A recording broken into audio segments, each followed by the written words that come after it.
Since 1965, Rancho Water has been more than just a water provider. We've been a part of this vibrant community. These interviews celebrate the journeys of people who have grown with us and share Rancho Water's dedication to sustaining and enriching this dynamic region. My name is Pat Jennings. I'm 72 years old, been in Murrieta all my life. My dad's side of the family, 1930s here. My mom's side of the family from the late 1870s on. So when I was young, it was a small rural farming community here in Murrieta. And then starting in the late 1950s through the 1970s, it was thoroughbred horse ranches. They moved in for cheap land, cheap water in between all the tracks. So Murrieta has a whole history of water. The original advertisement for Murrieta from the 1880s was cheap water. You could have a well 15 to 25 feet deep here. A lot of agriculture. Recreation-wise, there wasn't much here. It was dry all the time I was growing up. Lake Elsinore was actually dry during the late 1950s into the mid-1960s.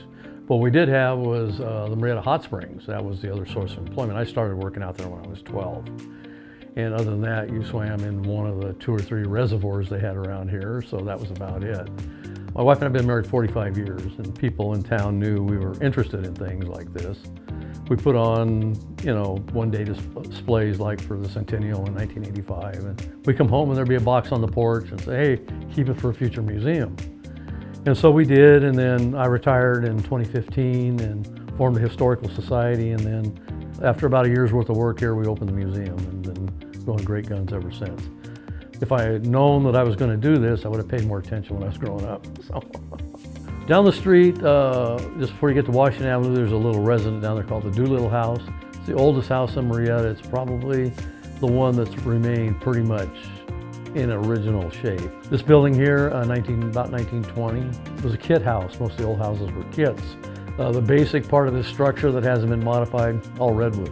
Gray mill, all that's left is the concrete structure itself. There were a bunch of outbuildings, series of fires.